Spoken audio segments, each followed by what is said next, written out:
So what exactly does the Black Widow have in common with Hobbs and Shaw? If you haven't seen Black Widow yet, then you might be in for some spoilers. But if you have, you'd probably be disappointed that the movie wasn't your typical Marvel fun.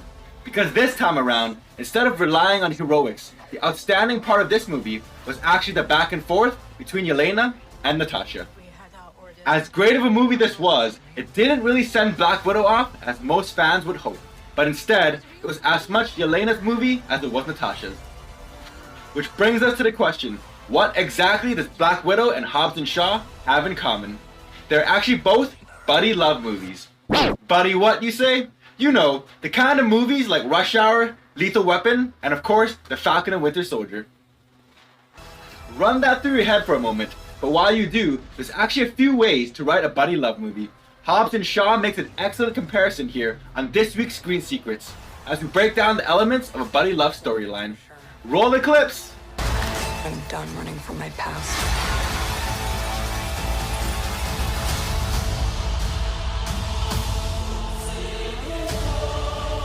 So let's start off with the first act. You have your introduction, your theme, your inciting incident, and of course the most important, the buddy love team up. Necessary shock to the system. I am human evolutionary change. Bulletproof.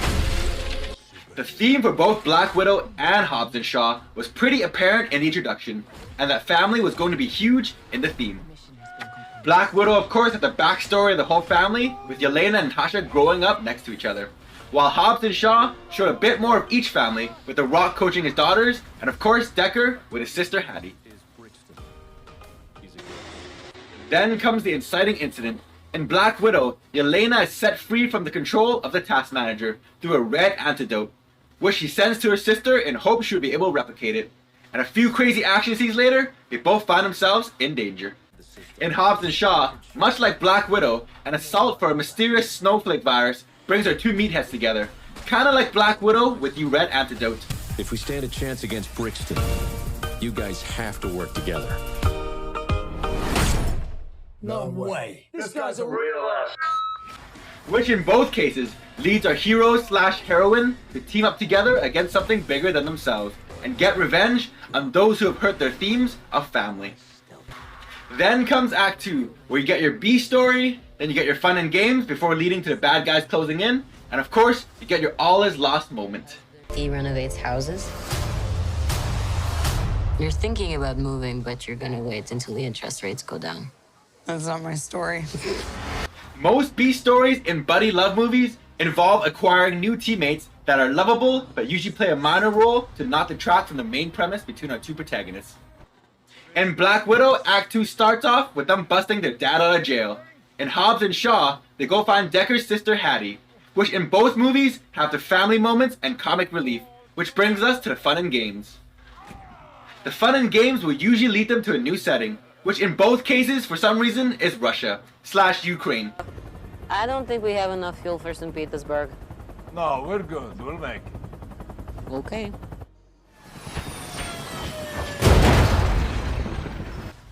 Also, oddly enough, in both these movies, they go find a professor / doctor who spearheads the projects that our villain has designed. While you get the feeling that everything is going well and you get the nice family feels, we cue the end of the fun and games with the family dad story in the Black Widow, and of course, the Mike Oxmall comic relief in Hobbs and Shaw. Mike Oxmall.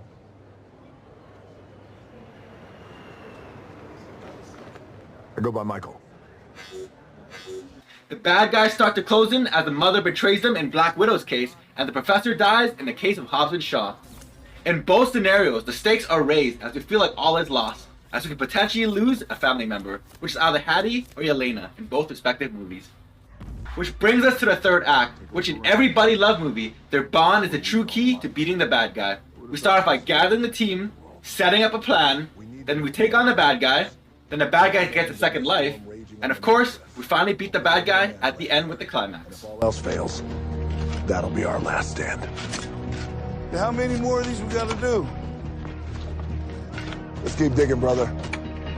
When we were in Kandahar running raids, Brixton would always strike just before dawn. And once again, of course, with the third act, you need a new killer place for the setting. So after the all is lost moment, in Black Widow, they finally find the Red Room in the sky. Which also had a pretty cool gathering a team moment, as the plan is finally revealed, and that the mother and the daughter had switched faces with their cool masks. And also, they busted Yelena free with a cool earpiece.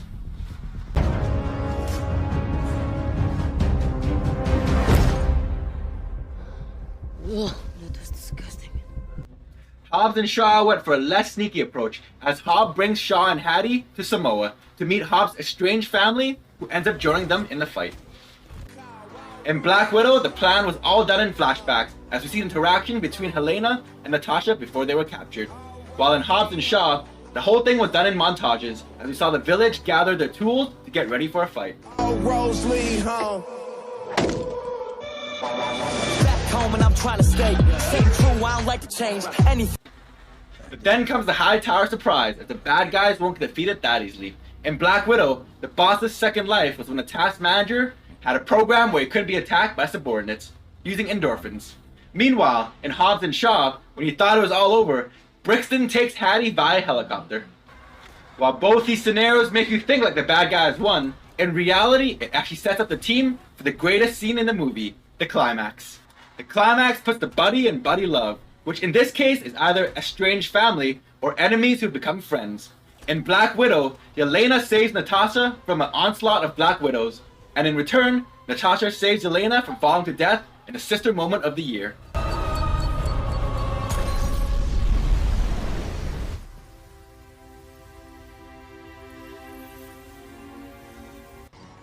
In Hobbs and Shaw, the power of baldness and badassery, along with a jeep and some chains, are enough to bring down a helicopter and take out our bad guy for good. All of that with an exploding action-packed mess at the end, with a nice sentimental moment to brush it all up together in a good solid buddy love movie. Take it up!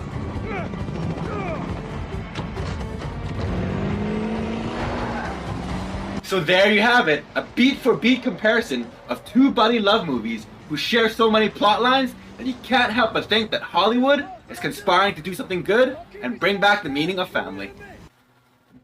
Not to mention, who can forget that both these movies have a post-credit scene.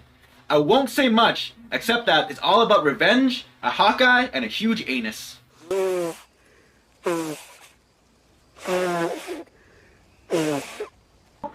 I hope you enjoyed this breakdown of Black Widow, Hobbs and Shaw, but more importantly, the buddy love story arc. Make sure to like and subscribe for other screen secrets, and until next time, keep that popcorn warm for me.